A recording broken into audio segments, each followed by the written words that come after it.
Sarah Martinez had always been smaller than her peers, standing barely 5 feet 2 inches tall, with a slight frame that made her look more like a college freshman than a military academy cadet. When she walked through the gates of the Marine Corps Officer Candidate School at Quantico, Virginia, the other candidates towered over her like redwood trees.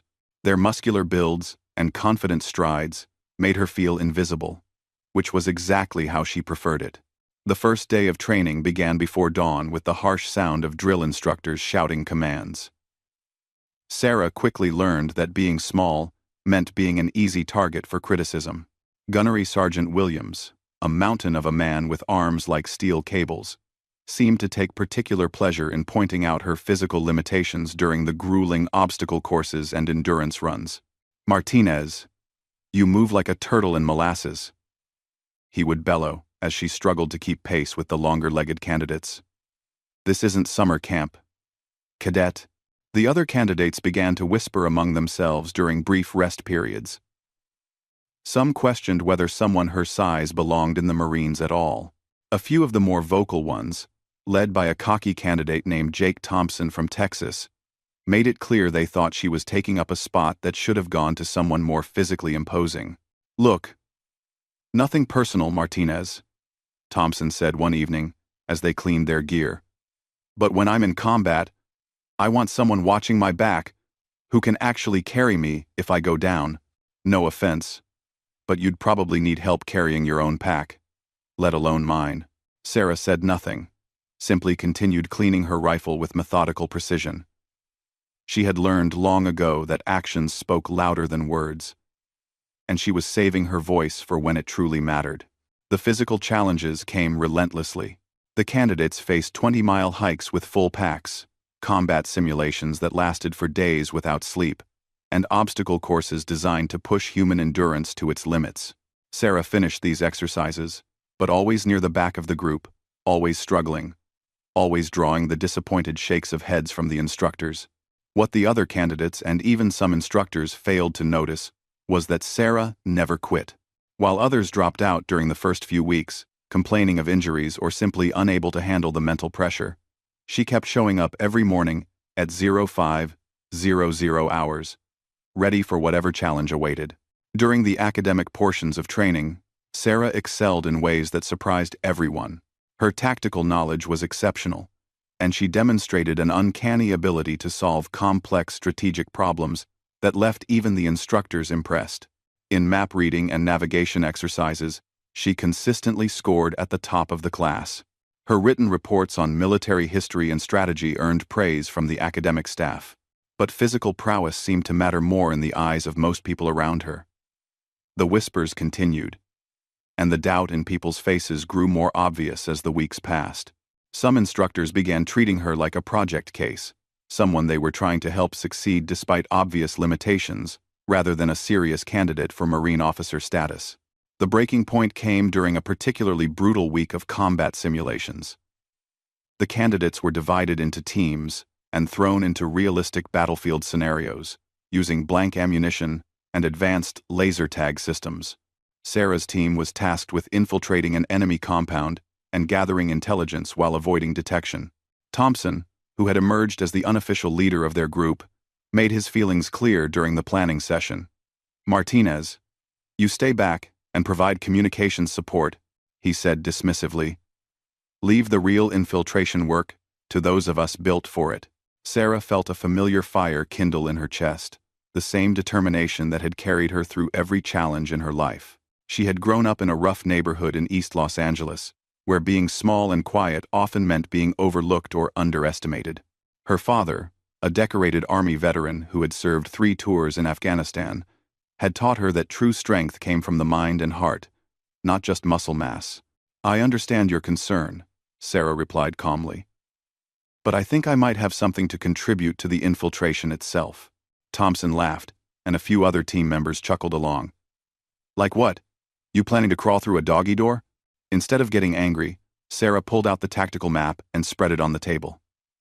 With a pencil, she began sketching additional details based on the reconnaissance photos they had been given. "The compound has 3 main entry points that everyone will be watching," she explained, her voice steady and confident. But if you look at the drainage system running underneath the eastern perimeter, there's a maintenance tunnel that connects to the old storm drain network. It's not marked on the standard maps, but you can see the entrance partially hidden by vegetation in this satellite image. The room fell quiet as the other candidates studied her analysis. Even Thompson leaned in closer, his skepticism wavering as he realized the thoroughness of her research. "The tunnel is small," Sarah continued, "probably too small for most of you to navigate effectively. But someone my size could move through it quickly and quietly, emerge inside the compound perimeter, and disable the security systems from within, while the rest of the team creates a diversion at the main gate." For the first time since arriving at Quantico, Sarah saw something other than doubt in her teammates' faces. There was a flicker of respect, a recognition that maybe, just maybe, her size might actually be an advantage in the right circumstances. The mission was scheduled for the following night. As Sarah lay in her bunk staring at the ceiling, she knew this was her moment to prove that being underestimated could be the most powerful weapon of all. Tomorrow night, she would show everyone exactly what Shadow Viper was capable of, though she had no idea that call sign was already being whispered in certain classified circles far above her current pay grade. The compound exercise would be more than just another training scenario. It would be the moment when Sarah Martinez began her transformation from overlooked cadet to one of the most formidable Marines in the Corps. But first, she had to survive a mission that would test every skill she had developed and every ounce of determination she possessed. As she finally drifted off to sleep, Sarah's hand unconsciously moved to the small compass her father had given her when she left for Quantico. Tomorrow, she would find out if she truly had what it took to earn the respect she had been fighting for since day one. The night air was thick with humidity as Sarah's team prepared for their infiltration mission. The mock enemy compound sprawled across several acres of Virginia woodland, complete with guard towers, motion sensors, and roving patrols of instructor-played enemy forces. Red laser lights swept the perimeter, and the sound of boots on gravel echoed through the darkness. Sarah had spent the afternoon memorizing every detail of the drainage tunnel system. Using a small flashlight under her blanket, she had studied architectural drawings and calculated distances, timing, and entry points, while her teammates focused on their equipment checks and painted their faces with camouflage paint. Sarah prepared for a very different kind of mission. At 2,200 hours, the team moved out. Thompson led the main group toward the compound's eastern wall, where they would create a diversion exactly 12 minutes after Sarah's insertion. The plan was precise, dangerous, and relied entirely on Sarah's ability to navigate through spaces that would challenge even experienced tunnel rats from previous wars. Sarah split off from the group when they reached the tree line, carrying only a small pack with essential gear: night vision goggles, communication equipment, lock-picking tools, and a backup pistol loaded with training ammunition. Her movements were fluid and silent as she approached the drainage entrance, a concrete opening barely visible beneath a tangle of thorns and overgrown vegetation. The tunnel was even smaller than she had anticipated. The concrete walls were slick with moisture and decades of accumulated grime. Sarah had to crawl on her belly for the first 100 yards, pulling herself forward with her elbows while pushing her gear ahead of her. The smell was overwhelming, a mixture of stagnant water, rust, and decay that made her eyes water. But she kept moving. This was exactly the kind of challenge her father had prepared her for during those long nights in their garage, where he had built obstacle courses and taught her the value of persistence over power. "Mija," he used to say, "the strongest person isn't always the one who can lift the most weight. Sometimes, it's the one who can keep going when everyone else stops." After what felt like hours but was actually only 18 minutes, Sarah reached the tunnel junction she had identified on the maps. A narrow vertical shaft led upward toward the compound's interior. She could hear voices above, 2 guards discussing their weekend plans while smoking cigarettes near what her intelligence suggested was the main security building. Sarah waited until their voices faded before beginning her ascent. The shaft was even tighter than the horizontal tunnel, forcing her to climb using a technique she had learned from rock climbing videos. pressing her back against one wall and her feet against the opposite side. Her muscles burned from the awkward position, but she moved steadily upward. The grate covering the shaft's exit was exactly where the blueprints indicated it would be. Through the metal slats, Sarah could see she was inside a utility room filled with electrical panels and monitoring equipment. More importantly, she could see the main security console that controlled the compound's perimeter defenses. Using tools her father had taught her to use during their weekend security consulting sessions, which she later realized were probably not entirely legal, Sarah carefully removed the grate from below. The process took 6 precious minutes, but she managed to lift it without making any noise that would alert nearby guards. Once inside the utility room, Sarah quickly oriented herself using the building layouts she had memorized. The security console was protected by a simple lock that yielded to her picks in under 90 seconds. As she worked on disabling the perimeter motion sensors, she could hear Thompson's team beginning their diversion outside. Explosions and shouting erupted from the eastern wall. Sarah smiled as she recognized the pattern. Thompson was executing the plan exactly as they had discussed, drawing all available guards toward the fake breach while she worked in the silent heart of their defenses. The security system was more sophisticated than expected, with multiple layers of backup protocols. But Sarah had spent countless hours studying electronic systems during her free time, driven by a curiosity that her instructors had noticed but never fully appreciated. Working quickly but methodically, she began shutting down sensors one by one, creating gaps in the compound's electronic net. As she worked, Sarah heard footsteps approaching the utility room. Her heart rate spiked, but her hands remained steady. She had perhaps 30 seconds before discovery, and the mission's success depended on completing her task. Instead of panicking, she accelerated her work, her fingers flying across the control panel with practiced precision. The door handle turned just as Sarah finished disabling the last sensor array. In one fluid motion, she rolled behind a large electrical transformer and drew her training pistol. 2 guards entered, flashlights sweeping the room as they investigated what they assumed was an electrical malfunction. Probably just another power fluctuation, one guard muttered. These old buildings are always having problems. Sarah remained motionless in the shadows, controlling her breathing the way her father had taught her during their hunting trips in the mountains outside Los Angeles. The guards spent several minutes checking various panels and switches, completely unaware that the compound's entire defensive grid had been systematically dismantled by someone hiding less than 6 feet away. When the guards finally left to investigate the ongoing commotion outside, Sarah emerged from her hiding spot and activated her communication device. "Shadow Actual. This is VIPER," she whispered into her headset, using call signs Thompson had assigned during planning. "Package delivered. All systems down. Execute Phase 2. Thompson's voice crackled back with obvious surprise and something that might have been respect. "Copy that, VIPER. Impressive work. Beginning assault. Now." What followed was a textbook infiltration that made the exercise instructors scramble to understand how their carefully designed defenses had been so completely compromised.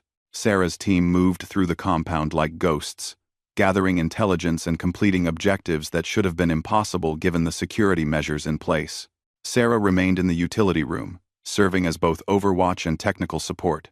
When enemy reinforcements tried to restore the security grid, she fed real-time information to her teammates, allowing them to avoid patrols and reach their targets undetected. Her small size allowed her to move through maintenance spaces and observe areas that larger operatives could never access. The mission concluded with complete success. Every objective was accomplished. Every piece of intelligence was gathered, and the entire team extracted without a single casualty or compromise. When the exercise ended and the lights came up, the instructors found themselves facing a group of candidates who had just executed one of the most flawless operations in the history of the training program. But the real surprise came during the debriefing session the next morning. Major Patricia Hayes, a decorated intelligence officer who had been observing the exercises, stood before the assembled candidates with an expression that mixed professional approval with genuine intrigue. "Ladies and gentlemen," Major Hayes began, Last night's exercise demonstrated several important principles of modern warfare. But one performance in particular has caught the attention of people far above my pay grade. Sarah felt every eye in the room turn toward her. But for the first time since arriving at Quantico, the attention didn't feel hostile or dismissive. Thompson, sitting 2 rows behind her, leaned forward with obvious curiosity. "Cadet Martinez," Major Hayes continued, "your tactical analysis and execution last night were remarkable. But more than that, you demonstrated capabilities that certain specialized units have been looking for. I've been asked to inform you that your performance has been forwarded to some very interested parties." Sarah's mind raced as she tried to process what she was hearing. Specialized units? Interested parties? The phrases carried implications that excited and terrified her, in equal measure. Major Hayes concluded the debriefing with words that would echo in Sarah's mind for years to come. "Some of you will become excellent Marine officers. A few of you will become exceptional ones. And 1 or 2 of you might just become something else entirely." As the candidates filed out of the briefing room, Sarah noticed that several instructors were looking at her with new interest. The whispers had begun again, but now they carried a very different tone. Word was spreading that the small, quiet cadet from Los Angeles might be destined for something far beyond what anyone had initially imagined. 3 months had passed since the compound exercise, and Sarah's life at Quantico had transformed in ways she never could have anticipated. The whispers of doubt had been replaced by careful observation from instructors who seemed to be evaluating her for purposes beyond standard Marine officer training. Her physical scores had improved dramatically through specialized conditioning programs that appeared on her schedule without explanation. The changes began subtly. Sarah found herself assigned to advanced tactical courses that weren't part of the standard curriculum. Her marksmanship training moved from basic rifle proficiency to exotic weapons systems that most Marines would never encounter. She learned urban combat techniques, advanced surveillance methods, and infiltration skills that went far beyond what any normal officer candidate would need. Major Hayes became a regular presence in Sarah's training, observing her progress with the intensity of someone preparing a detailed report for higher authorities. During one particularly challenging exercise involving hostage rescue scenarios, the Major pulled Sarah aside for a conversation that would change everything. "Martinez, how much do you know about Marine Corps Force Reconnaissance?" Major Hayes asked, as they stood outside the tactical training facility. "Standard information, ma'am. Elite reconnaissance and special operations capability, direct action missions, deep reconnaissance behind enemy lines," Sarah replied, though she suspected this conversation was leading somewhere beyond textbook definitions. "What if I told you there were units that made Force Recon look like basic infantry?" Major Hayes asked, studying Sarah's reaction carefully. "Units that don't officially exist, that handle situations regular special operations forces can't touch?" Sarah felt her pulse quicken, but kept her expression neutral. "I would say that sounds like something I couldn't be briefed on without proper clearance levels, ma'am." Major Hayes smiled for the first time since Sarah had known her. "Smart answer. The kind of answer that suggests you might be ready for some very interesting conversations." That evening, Sarah received orders to report to a building she had never seen before, located in a section of Quantico that required special access badges to enter. The facility was unmarked and heavily secured, with guards who checked her credentials 3 times before allowing her to proceed. Inside, she found herself in a conference room facing a panel of officers whose rank insignia and unit patches told stories of careers spent in the shadows of military operations. Colonel James Morrison, a lean man with gray eyes that seemed to catalog every detail of her appearance, spoke first. "Cadet Martinez, everything that happens in this room is classified at levels you don't yet have clearance to fully understand. What I can tell you is that certain people have been watching your development with great interest." Sarah remained at attention, though her mind was racing through implications and possibilities that seemed to belong in thriller novels rather than her actual life. "Your performance during recent exercises demonstrated skills that are exceptionally rare," continued Colonel Morrison. "The ability to think tactically under pressure, to exploit advantages that others overlook, to operate effectively in confined and dangerous environments. These are qualities that certain specialized units value very highly. Another officer, a woman wearing the subdued insignia of Army Special Operations, leaned forward. "Tell me, Martinez, what do you think makes an effective operator in situations where conventional military doctrine doesn't apply?" Sarah considered her answer carefully. "Ma'am, I think effectiveness comes from adaptability, from using whatever advantages you have, while negating the advantages your opponents think they have. Sometimes, the best weapon is being underestimated." The panel exchanged glances that suggested her answer had been exactly what they wanted to hear. Colonel Morrison consulted a thick folder before speaking again. "You've been selected for evaluation in a program that will determine whether you're suitable for assignment to units that handle America's most sensitive security challenges. The training will be unlike anything in conventional military experience.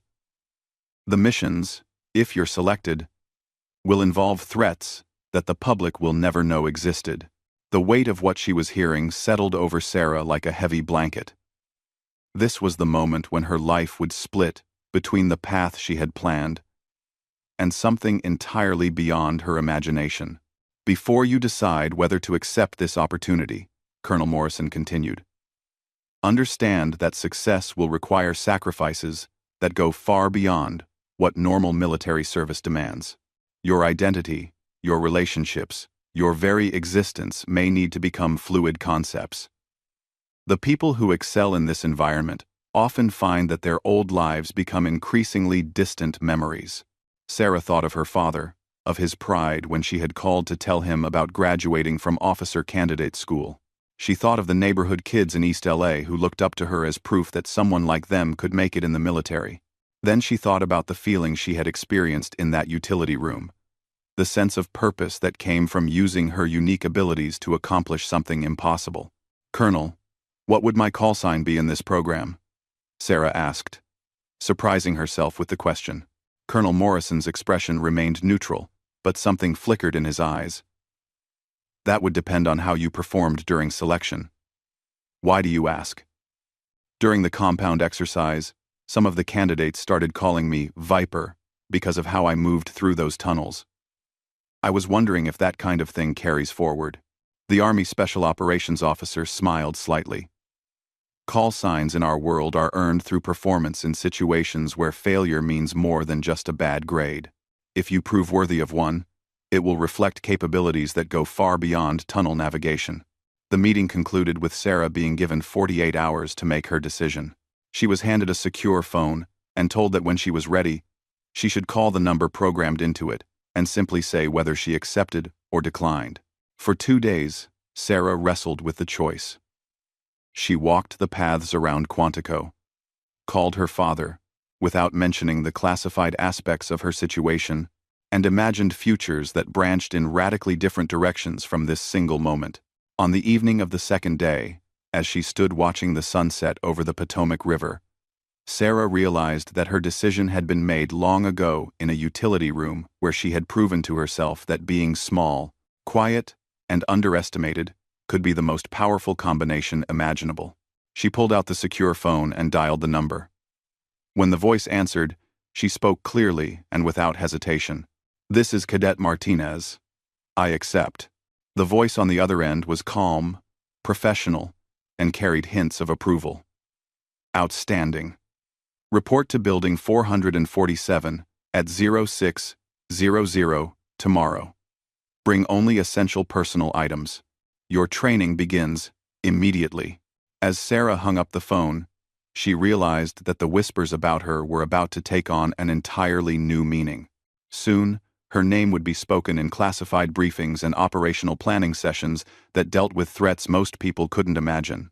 And somewhere in the near future, in a situation that would test every skill she had learned and every ounce of courage she possessed, a Marine would call out a name that would send chills down the spines of enemies who had made the fatal mistake of underestimating a small woman from East Los Angeles. "Shadow Viper, stand by." But that moment was still coming. For now, Sarah Martinez was simply a young woman who had chosen to walk through a door that would lead her into the deepest shadows of American military operations, where legends were born and heroes operated in complete anonymity. Tomorrow, her real training would begin, and she would start the transformation from overlooked cadet to one of the most feared operatives in the world. The compound exercise had been just the beginning. What lay ahead would test not just her physical abilities and tactical mind, but her very soul. And in the crucible of that testing, Shadow Viper would be born.